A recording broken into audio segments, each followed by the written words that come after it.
Hola a todos y bienvenidos una semana más a nuestro canal con Penny. Hola.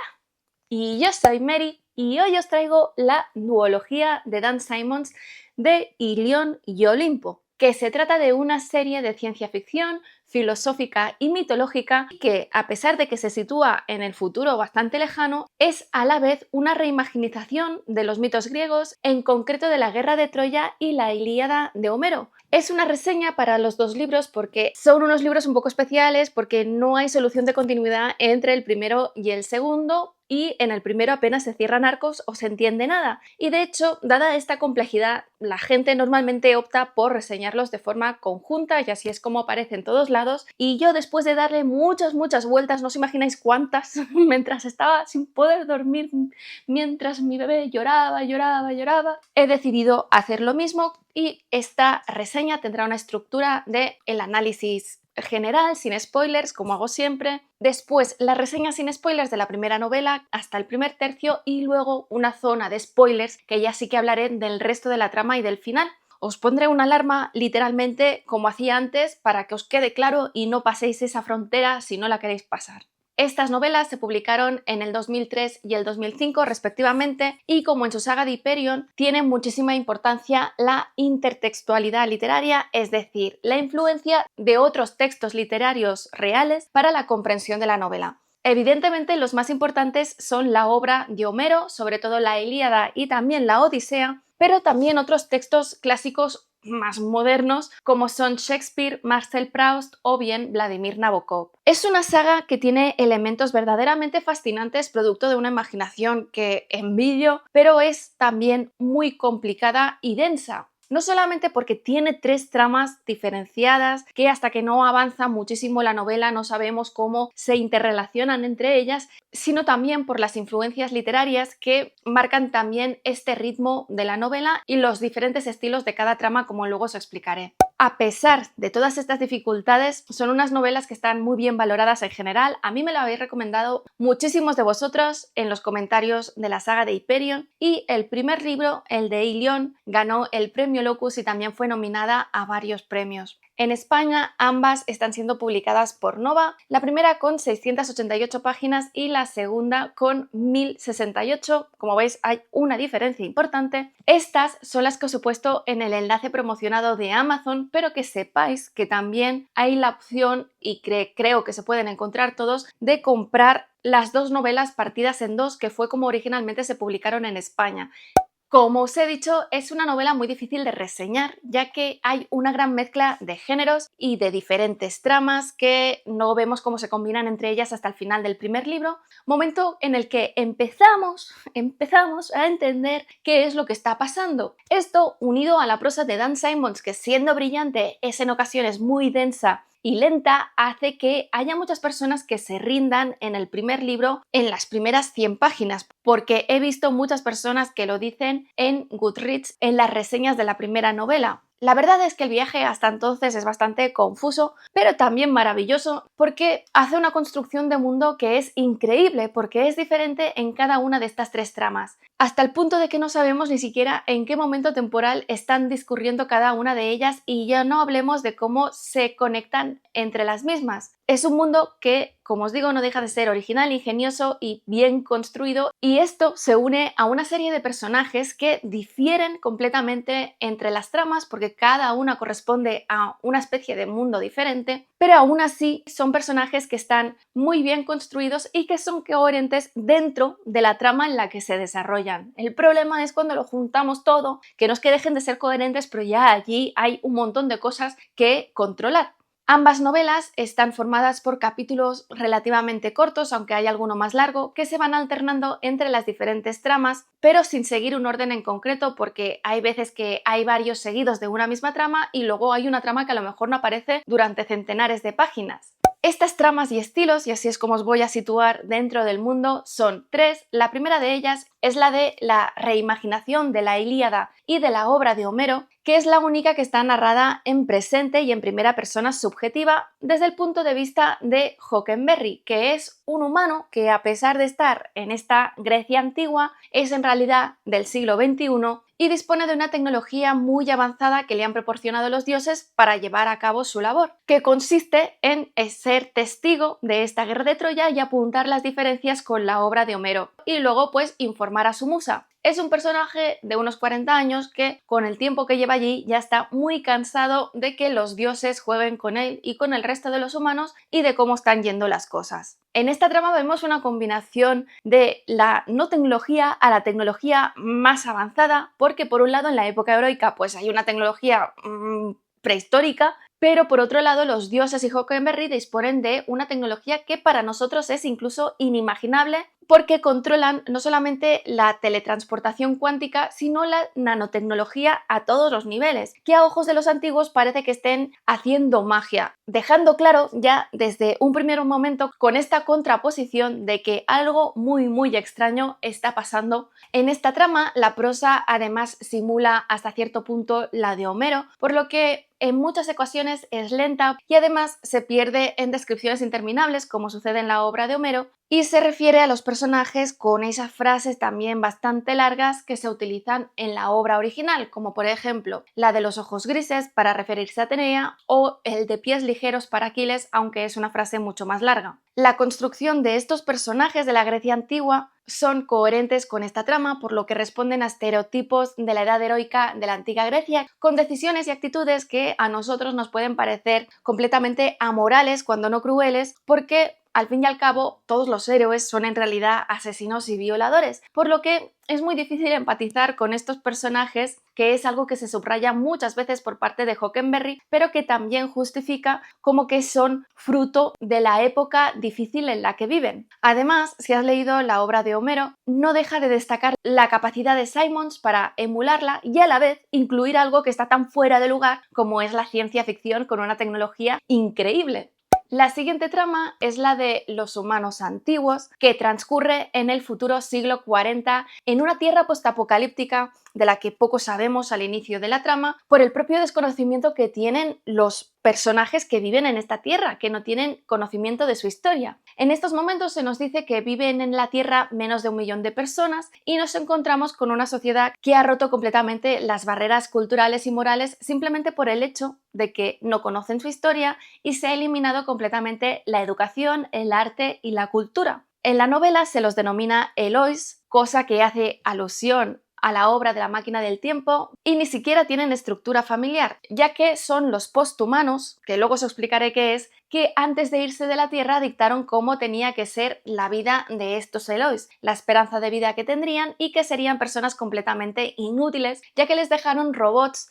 para que cumpliesen con todas sus necesidades para que ellos no tuviesen que hacer nada ni aprender a hacerlo. Los personajes de esta trama son los que más evolucionan con diferencia, porque claro, tienen que pasar de ser seres humanos que simplemente ocupan espacio en el mundo a tener que sobrevivir en un mundo que es peligroso. Esta parte es normalmente también la más ligera de leer, ya que tiene una narrativa más habitual de la ciencia ficción y está escrita en tercera persona subjetiva, desde el pasado, alternando entre los diferentes personajes que aparecen en esta trama. Y finalmente la tercera trama es la de los Moraveks, que es una trama que transcurre también durante el siglo 40, pero no sabemos si coincide exactamente con la anterior, y está protagonizada por esta especie, los Moraveks, que se describen como organismos biomecánicos, autónomos, autoconscientes y con capacidad para evolucionar, que la humanidad creó unos 2000 años antes y que viven en las lunas de Júpiter. Son seres increíblemente sensibles y, curiosamente, los más cercanos a nosotros porque fueron creados para empatizar y tener interés por la historia y la cultura de los humanos. Así que nos vemos con la imagen de que en una tierra en la que viven humanos que desconocen completamente lo que es ser humano, estos seres quieren ser humanos y adoran toda la cultura humana. Esta trama inicialmente es extremadamente lenta con diferencia porque es aquí donde se dan la mayor parte de las referencias literarias de Shakespeare y de Proust, con largos extractos de ambos autores, mientras los personajes principales de esta trama, Mahmoud y Orfu, comparan notas sobre sus pensamientos y examinan lo que quieren decir el autor en cada momento y realmente se hace bastante pesado. Esta parte también está narrada en tercera persona subjetiva desde el pasado, normalmente desde el punto de vista de Mahmoud. En esta trama no deja de ser curioso que la paralización del ritmo contraste con esta tecnología inconcebible que vemos que controlan los Moraveks y por supuesto con la curiosidad que supone que exista este modo de vida tan inteligente y que tanto se ha alejado a nivel de autonomía. Son personajes que están muy bien creados, pero que son los que menos evolucionan porque realmente ya están muy avanzados al inicio de la novela. Simons construye todo este universo con estas tres tramas sin dar demasiadas explicaciones, pero eso sí, viendo desde el principio que es un mundo extremadamente rico, con diferentes perlitas para que nos hagamos una idea de lo que está pasando, pero también estando muy perdido. Esto lo mezcla con estas innumerables referencias literarias que se mencionan explícitamente muchas veces y es una obra que a su vez pues es muy importante el elemento de la ciencia ficción y se mezclan conceptos de este género de muchas fuentes diferentes, por lo que es una amalgama de muchas cosas muy bien ordenadas que hace que podría haber sido una obra brillante si no fuese por lo que, a mi modo de ver, son los dos mayores fallos. El primero de ellos es la gran demonización que se hace de los musulmanes y que, de acuerdo con muchos seguidores de Simons y expertos en literatura, responde a una etapa de islamofobia por la que pasó el autor, o sigue pasando, no lo tengo claro. No os explico en qué sentido porque si no sería un super spoiler. Y después son las digresiones argumentales en las que se entra a partir del segundo libro, que hace que no se resuelva la trama de forma satisfactoria, y a lo que me referiré luego en la zona de spoilers. Pero bueno, la cuestión es que al final de la primera novela y el primer tercio de la segunda parece que la trama va dirigida hacia un lado, pero en lugar de focalizarse en esto, las tramas siguen su propio camino por ramas divergentes que no contribuyen a la resolución global, sino que terminan en cosas que luego no tienen tanta importancia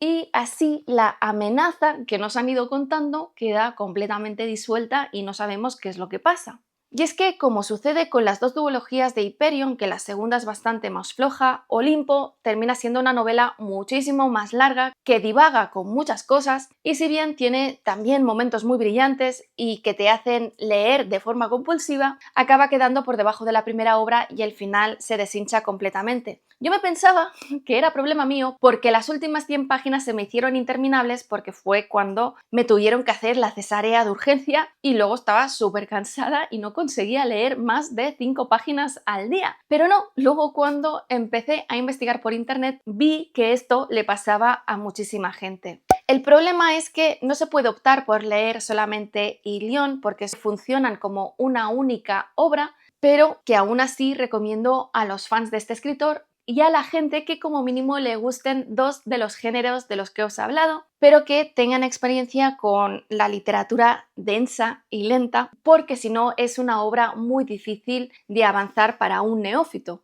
Ahora vamos a entrar a la reseña sin spoilers de este primer tercio de la primera novela en las diferentes tramas, empezando por la reimaginación de la Ilíada, que es la primera que vemos, que se sitúa en la edad de los héroes de la Grecia antigua, descrita por Homero, durante la guerra de Troya, que se estima que fue más o menos en el siglo XII a.C.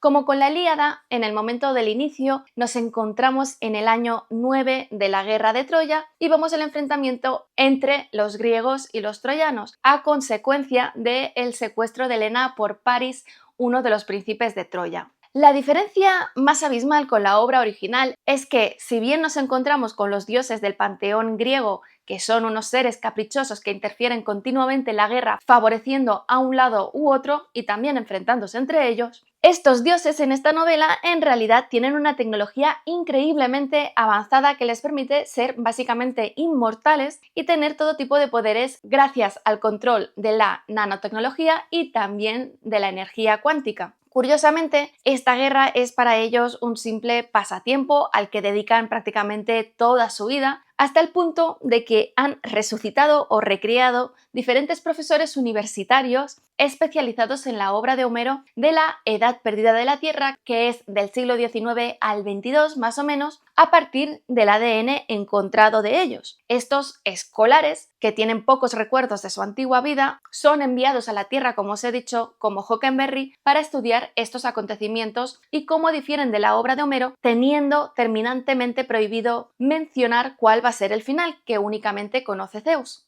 Para llevar a cabo esta labor son dotados de tecnología avanzada que les permite adoptar el aspecto de cualquier persona de esa época para poder presenciar las acciones en primera persona, un sistema de defensa para no morir allí y después el acceso a nodos de teletransportación que les permite el traslado automático entre esta guerra de Troya y el Olimpo de los dioses. El protagonista de esta parte es Hockenberry, que es el escolar que más años ha sobrevivido con diferencia porque casi lleva desde el inicio de la guerra. Hockenberry describe a estos dioses humanos como seres caprichosos y tremendamente poderosos, de los que vive completamente atemorizado porque sabe que en cualquier momento lo pueden matar. Su plácida existencia, que ha conseguido sobrevivir hasta entonces, se ve amenazada de repente cuando su musa le encarga una tarea por parte de Afrodita que consiste en espiar a Atenea y en última instancia buscar la forma de matarla. Para ello le entrega a Hockenberry un medallón que le permite transportarse cuánticamente desde y a cualquier sitio y además una reliquia, el casco de Hades, que le otorga invisibilidad ante cualquier humano o dios, menos ante Afrodita, que lo puede encontrar en cualquier momento. Así, en este punto vemos también cómo se inician las luchas internas entre los dioses, que serán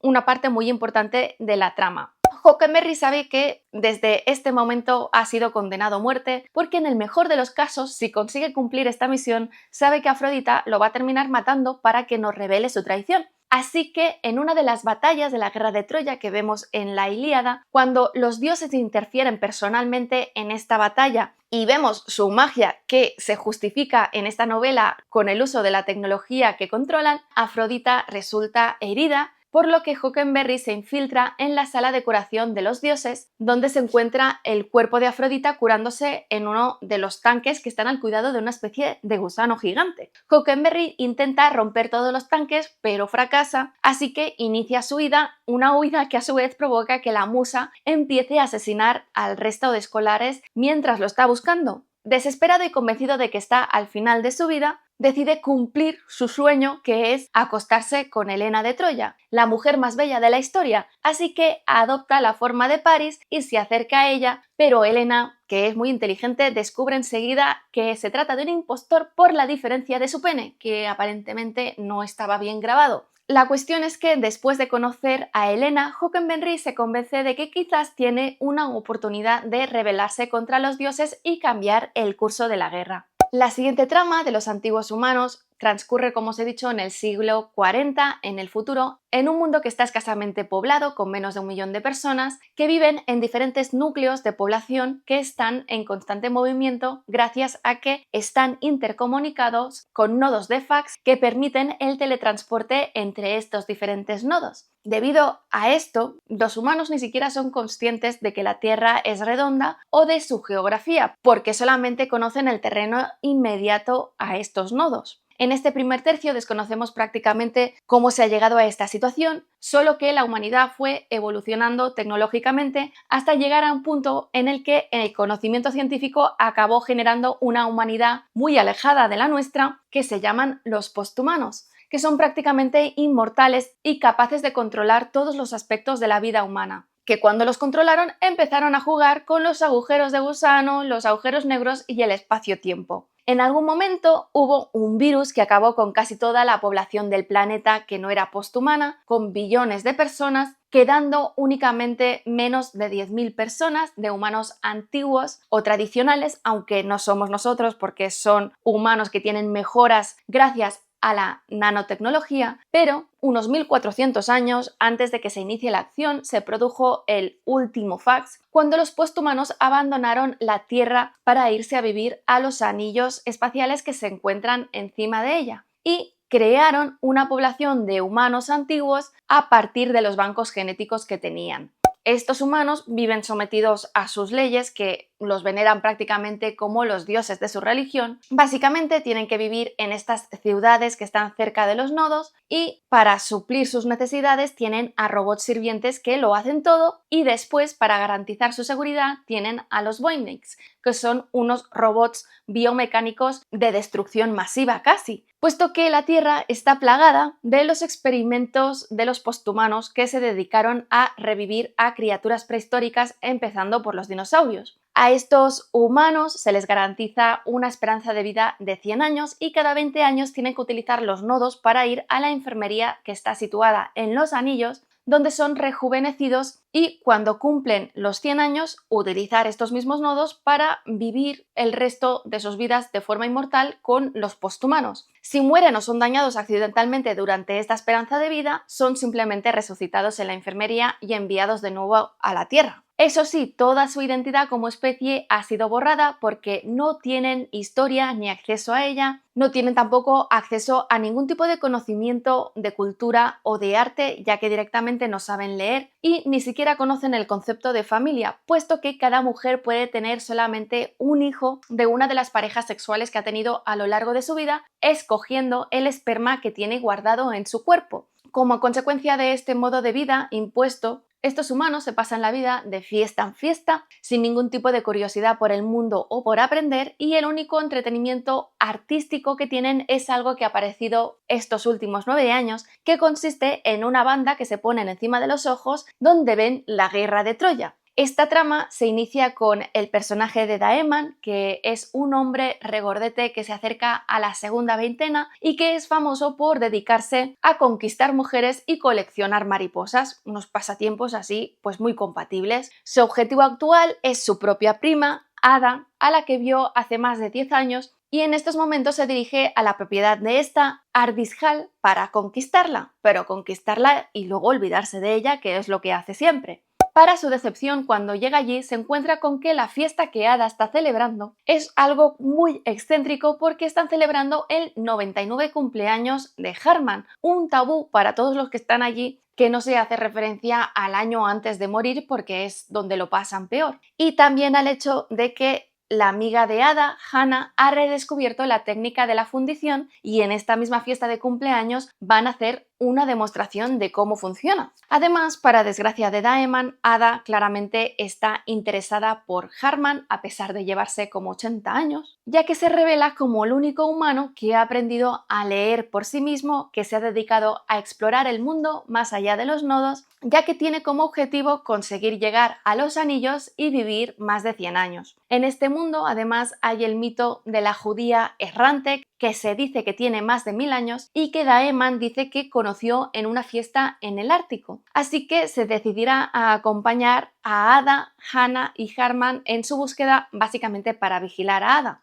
Tras estar a punto de morir congelados al presentarse en el Ártico, acaban encontrando un dispositivo volador que al introducirse en él los lleva en un viaje caótico hasta la presencia de Sabi, una mujer que efectivamente es judía, que ha vivido más de 1400 años porque es anterior al último fax y es algo que ha conseguido porque se ha sometido mucha parte de estos años a la animación suspendida y que, desconociendo muchas cosas, por supuesto, tiene muchísimo más conocimiento que todos ellos y por eso les llama Eloi. Sabi decide ayudarlos por interés propio porque también quiere llegar a los anillos, así que para ello los lleva a una de las bases anteriores al último fax, donde les presenta a Ulises, el Ulises de la Odisea, ya que es 10 años mayor del que vemos en la trama de Troya y que asegura viene de esta Grecia antigua. Sabi pide a Ada y a Hannah que lo lleven a Ardishal para que Ulises conozca a cuanta más gente mejor, para que así los pueda preparar por un desastre inminente que dicen que va a pasar, y ella les promete a Harman y a Daeman una forma de acceder a los anillos.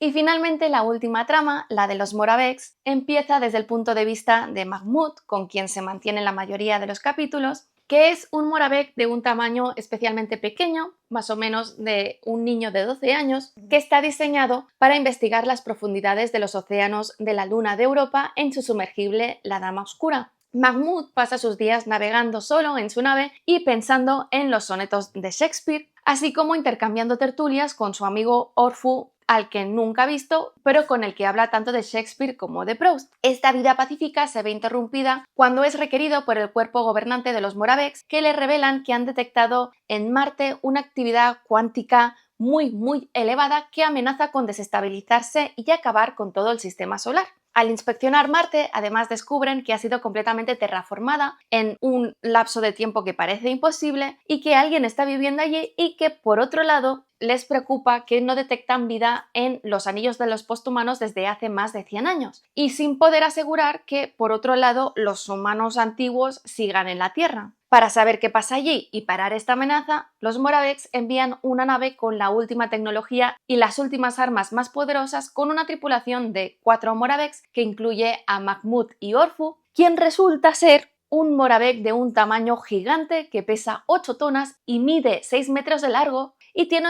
una forma similar a un cangrejo, ideal para trabajar en la atmósfera de azufre de la luna de Io. En su salida, los Moraveks hacen un despliegue increíble de su tecnología que les permite realizar la travesía hasta Marte en muy pocas semanas, y todo va bien hasta que se acercan a la estratosfera de Marte, porque parece que no les han detectado, pero de repente aparece un carro griego tirado por hologramas de caballos, donde se encuentran Zeus y Apolo, que les disparan un rayo que destruye prácticamente su nave. Solo sobreviven Mahmoud y Orfu lo hace sin ojos y sin extremidades, pero consiguen entrar de forma accidentada en la atmósfera de Marte gracias al sumergible de Mahmoud, que se encontraba dentro de la nave, cayendo al fondo de uno de los lagos, de donde son rescatados por unos hombrecillos verdes, que, como veis, hay de todo en esta novela, que solamente pueden comunicarse telepáticamente después de que les cojas el corazón, y que se dedican a esculpir cabezas gigantes de un dios extraño que no se corresponde con ninguno de los dioses griegos. Mahmoud, viendo el peligro que suponen estos extraños dioses, decide llevar a cabo las instrucciones que tenían originalmente del concilio y hacer estallar un dispositivo en la base del Monte Olimpo, así que iniciarán un recorrido muy peligroso cruzando una parte importante de Marte para poder llegar allí con la ayuda de estos hombrecillos verdes. Y ya entrando en la zona de spoilers, poco después de la primera mitad de Ilión, descubrimos que mientras la guerra de Troya efectivamente transcurre en el momento histórico correspondiente, los dioses del Olimpo se encuentran en realidad en el siglo 40 en este Marte terraformado, y que continuamente se están teletransportando de un sitio a otro con la teleportación cuántica. Hockenberry idea una trama que luego es apoyada por Helena para salvar la ciudad de Troya y llevar la guerra a los dioses. Y para ello lo que hace es hacer ver que asesina a Patroclo delante de Aquilas, adoptando la forma de Atenea para despertar su ira, y hacen algo similar también para despertar la ira de Héctor, para que ambos se unan en un único frente para hacer caer a los dioses. En este punto también van a llegar Mahmoud y Orfu con su dispositivo a la base del Monte Olimpo, que cuando estalla genera una especie de puentes cuánticos entre esta Troya y el futuro Monte Olimpo de Marte, para así poder llevar esta guerra a los dioses, a la vez que aparecen centenares de Moraveks a través de un puente establecido entre el Marte del futuro y el Júpiter de este futuro, de los Moraveks, uniendo así estas dos tramas, y así es como termina el primer libro. Por su lado, Daeman, Harman y Savi consiguen llegar a los anillos de los posthumanos, donde descubren que todos han sido asesinados por un ser temible, Caliban, un cruce entre Gollum y un alien de la saga Alien, que es hijo de Sycorax, Circe y también de Próspero. Aquí viene una locura máxima, porque Próspero es el avatar de la autoconsciencia de la logosfera, que es la evolución de nuestro Internet. En los anillos, Daeman además descubre que Caliban se comía los cadáveres y los cuerpos de seres humanos que llegaban a la enfermería, así que destruye todo este sistema de rejuvenecimiento que inicia un nuevo futuro para los humanos, que a partir de este momento van a envejecer y morir. Además, en un giro extrañísimo, al final de la novela descubrimos que, como consecuencia de los experimentos de los posthumanos, se abrieron puentes a universos paralelos que llevaron a que en nuestro universo entrará Setebos, un ser tipo dios que se dedica a comerse la vida de los planetas y destruirlos, y que se describe como una especie de cerebro gigante gris que está repleto de manos. En el siguiente libro, que empieza 6 meses después, la guerra en el Olimpo está completamente estancada y descubrimos que en realidad estos dioses son parte de los posthumanos que vivían en el siglo 40, que decidieron crearse su propio patio de recreo en el que ellos eran dioses, buscando una guerra de Troya en un universo paralelo para así tener este patio de recreo, y Zeus en realidad consiguió derrotar a los titanes y conseguir el control sobre el resto de los dioses aliándose con Setebos, que poco después consiguieron encerrar. Claro, al final de la primera novela, Setebos consigue salir de su prisión y al principio de la segunda se instala en el cráter de París, en el siglo 40, donde se encuentra una de las colonias más grandes y empieza a matar a los humanos, a la vez que 6 meses antes, con la destrucción de la enfermería, hubiesen dejado de funcionar los robots y a partir de aquí además los Voynix empiezan a atacarlos para exterminarlos. Así que los humanos de repente se ven enfrentados a una lucha por la supervivencia sin tener ningún tipo de herramienta más allá de lo que Ulises ha podido enseñar a los humanos de Ardishal y que estos han enseñado a los demás. Parecería a que sí, que todo esto va dirigido a liquidar a Setebos como amenaza y a desactivar a los Voynix, y en la trama de Troya pues a matar a Zeus, pero a medida que avanza la novela, Simons se va por caminos divergentes que cada vez se van separando más de la trama y que sí, aumentan la riqueza del mundo y tienen su interés, pero lo llevan todo a un final que se deshincha porque la amenaza de Setebos desaparece sin más, sin que se nos explique qué es lo que ha pasado exactamente o cómo ha pasado, en un momento además en el que prácticamente no quedan humanos vivos. Es cierto que tenemos el cierre de estos personajes de la trama y su final feliz o no, pero con el vacío de no saber exactamente qué ha pasado y cómo se han salvado. Y es como si en una película nos hubiesen estafado el final apoteósico de fuegos artificiales que da sentido a toda la trama anterior. Por otro lado, la trama olímpica sí que se cierra de forma más coherente, pero no creo que tampoco satisfactoria, con un Aquiles que descubre que su padre es en realidad Zeus y que su inmortalidad viene de una protección de probabilidad cuántica a la que le había sometido Tetis, su madre, y que solamente puede ser asesinado por Paris y su flecha, y en el momento que muere Paris se convierte prácticamente en inmortal. Así que, desatando completamente su ira, acaba matando a Zeus después de una trama así un poco complicada y habiendo liberado del Tártaro a los titanes y el resto de sus enemigos, desatando así un caos total en este Marte y en esta Tierra del pasado que tampoco sabemos cómo se termina de resolver. Así que, bueno, este es el final un tanto extraño. Ya me diréis qué pensáis vosotros los que os habéis leído esta duología y que me la habéis estado recomendando, porque a mí me ha dejado un poco patidifusa, a pesar de que sí que es cierto que me ha gustado la obra en sí. Y bueno, eso es todo, espero que os haya gustado. Si es así, dejad comentarios que ya sabéis que siempre los contesto. Si no estáis suscritos, suscribíos y sobre todo, dale a la campanilla para que YouTube os avise de cuando cuelgo un nuevo vídeo. Que lo siguiente dentro del ámbito de la literatura va a ser Un yankee en la corte del rey Arturo de Mark Twain, El instituto de Stephen King y en el ámbito de los cómics The Nice House on the Lake de James Tynion IV y después el quinto integral del Thor guionizado por Jason Aaron, El indigno Thor. Nos vemos en el siguiente vídeo.